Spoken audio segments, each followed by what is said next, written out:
repairs. There are also 2 steam locomotives in the vehicle park. They have the lovely names Lisa and Moritz, and they were built in 1925 by Krauss Maffei in Munich. They are usually operated during weekends and holidays. For further information, refer to the website www.parkeisenbahn-dresden.de.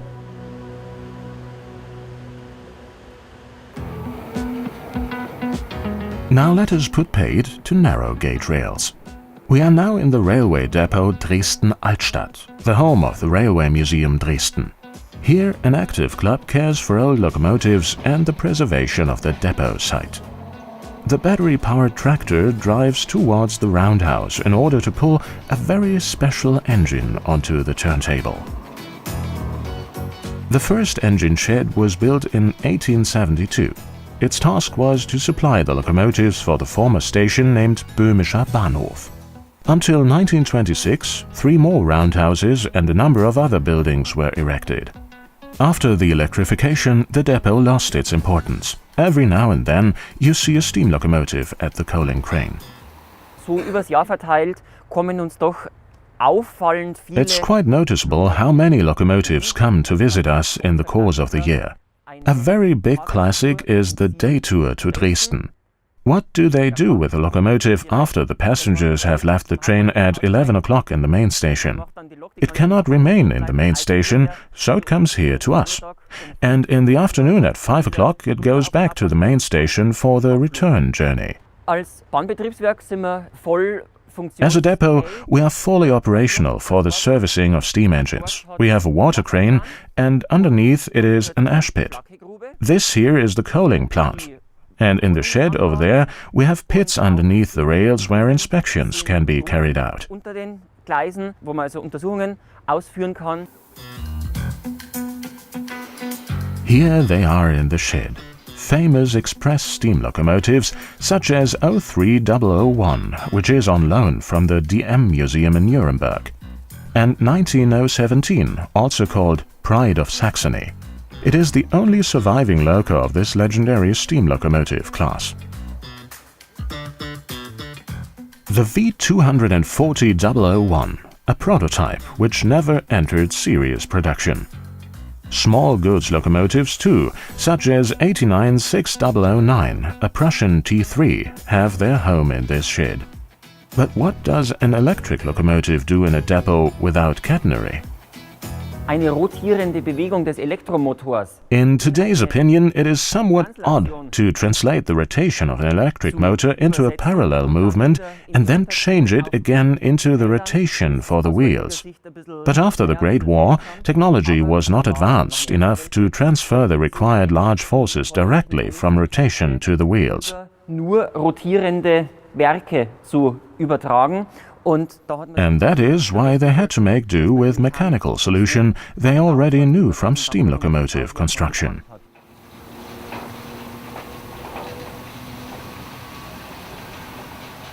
The unusual driving concept for an electric locomotive is clearly visible here, so we can take our time to inspect it. The perfectly maintained loco is operational, and it will, in spite of today's rainy weather, pull our special train into the Sächsische Schweiz. Fortunately, both engines find place on the turntable. In daily service, the electric locomotive E77 was not particularly well liked because of its unsteady running behavior, the reasons for which were a threefold power transfer system, uneven mass distribution and also side rod drive. So quite a lot of things come together.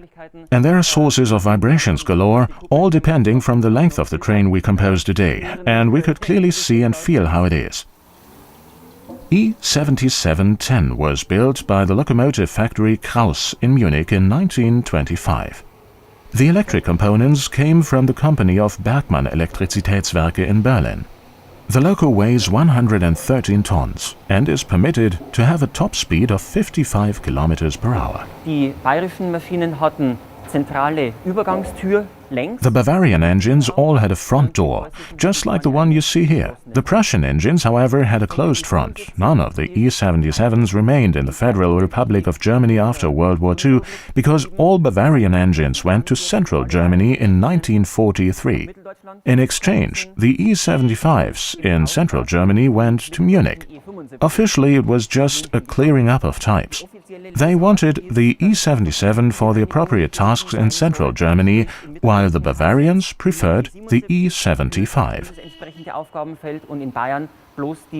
This is the reason why the E-77 class of electric locomotives is virtually unknown by West German railway enthusiasts, because they all disappeared behind the Iron Curtain after the war.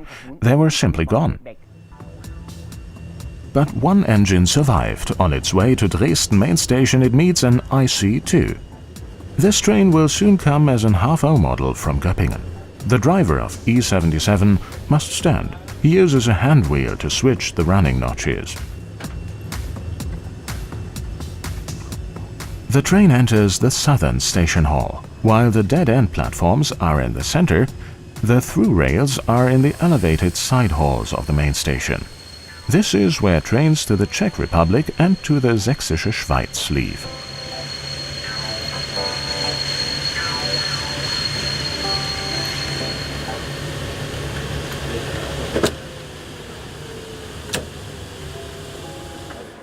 Last exchange of information between conductor and engine crew. The times allowed by the timetable are tight. There is much freight traffic on the line through the valley of River Elbe, and in addition there is regional and long-distance passenger traffic. This means that E-77 must hurry in order to avoid delays. But with only 2 coaches coupled to it, the special train is not that heavy.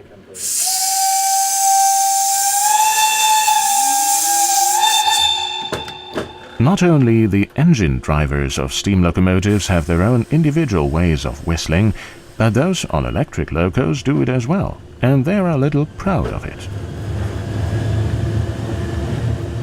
Our journey may now begin. The cab crew have made considerable contributions to the preservation of E-77, and they enjoy every single special journey.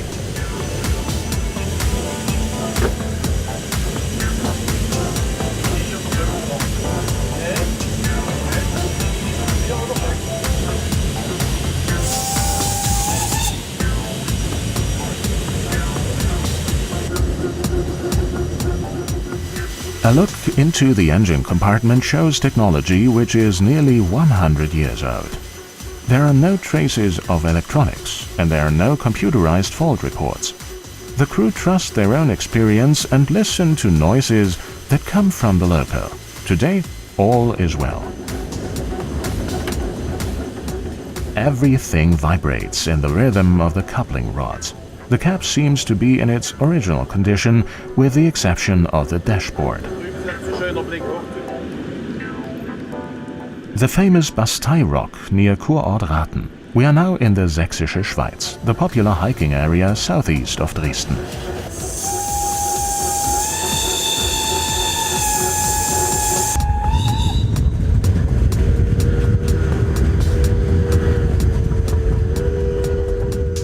Two representatives of the good old times greet each other. The White Fleet of Dresden consists of 9 historic steam paddlers with side-mounted paddle wheels. The passenger boat Pirna was built in the shipyard Dresden-Blasewitz in 1898. E-77 with its short special train punctually travels straight through Königstein station.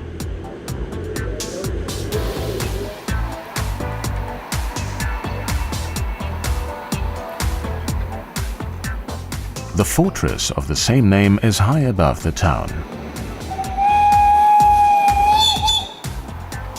During this journey, too, there are ample places for the passengers. They can all sit by the windows or stand.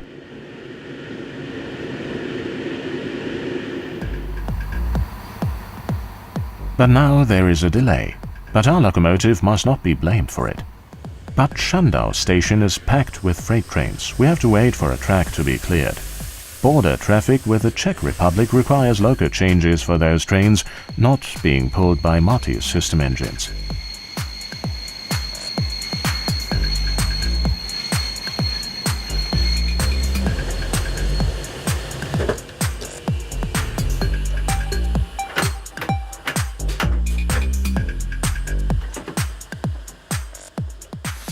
There is not much time for our engine crew. They must quickly couple their loco to the other end of the train. But nevertheless, the bearings must be checked for hot boxes for safety reasons. But everything is just fine. A brief phone call to the train controller, and after a short waiting time, E77 can use one of the adjacent rails to pass the other train. This is a good opportunity to take some photos of the eccentric locomotive.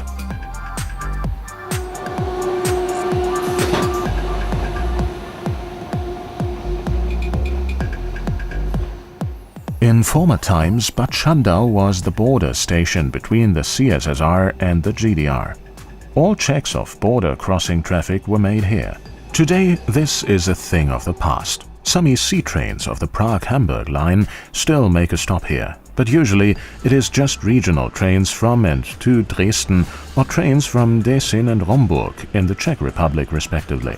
And sometimes a special train with railway enthusiasts visit the National Park station in the Sächsische Schweiz.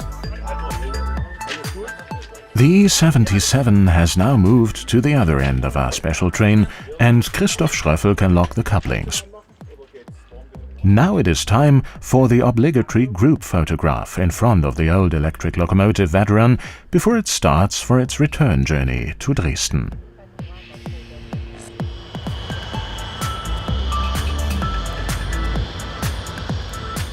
In spite of heavy rainfall, the windows remain open during the journey through the valley of River Elbe. Around the Königstein fortress, the forest already bears autumn colors. The E77 now crosses the prominent sandstone viaduct in Königstein with another happy whistle. Now the motions of the coupling rods can be watched, and this view can be thoroughly enjoyed.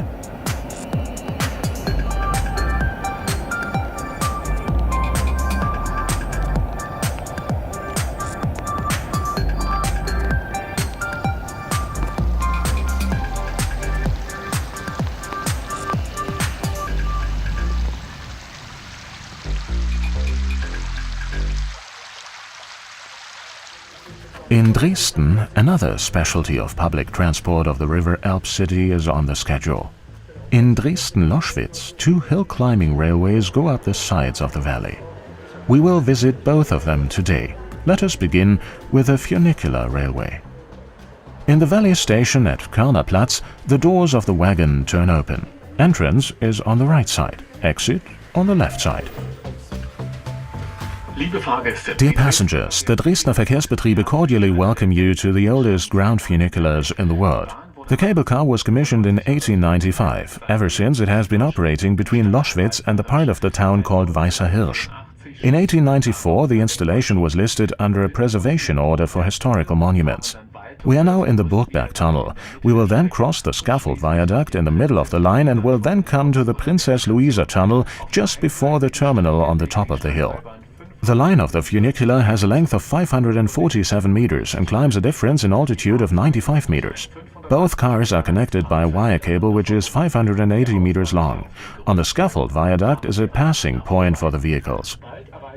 We will soon reach the terminal called Weißer Hirsch. The name of this part of the town comes from a country inn called Weißer Hirsch. This inn was opened by Christoph Bernhard, the band leader of the Elector, towards the end of the 17th century.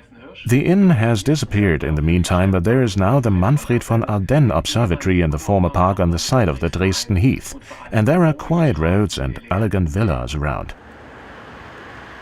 After a short stay, we go down again onto the other side of the road, where the suspension railway is. It is the oldest one of its kind worldwide, and it was commissioned in 1901. Two wagons work in a shuttle service between Valley Station and Terminal. The system is based on a monorail suspension railway system invented by Eugen Langen. The wagons are suspended from a steel rail which guides the wheels. The entire line, with a length of 274 meters, has 32 pillars and hinge pillars. During the travel uphill, we already have a wonderful view down into the Elbe Valley. The travel takes 5 minutes and takes us 84 meters up to an observation platform on the hill station Loschwitzhöhe.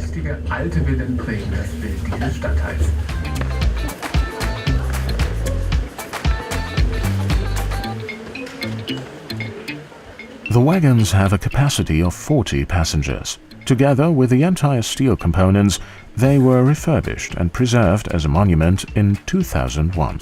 From the tower of the hill station there is a lovely view onto the so-called Blue Wonder. This steel bridge is 125 years old. It connects the two districts Loschwitz and Blasewitz. We follow the gracious bends of River Elbe and return to Dresden, where we visit the Traffic Museum at the Neumarkt. Since 1956, it found its home in the Johanneum, an annex of the Residence Palace, and it displays exhibits from aviation and navigation. Of course, they also present road vehicles and railways.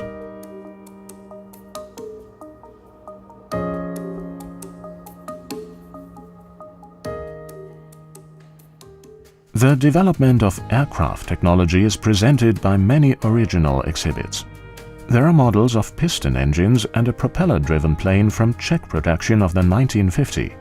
And there is a brief summary of aircraft manufacture in the GDR. The 152 was the first German passenger plane powered by jet engines, but it never entered serious production. 3 prototypes were made by 1960.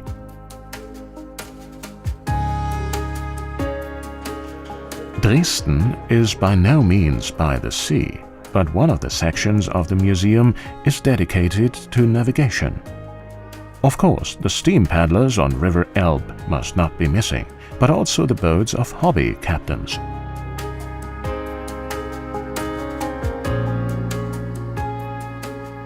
But road traffic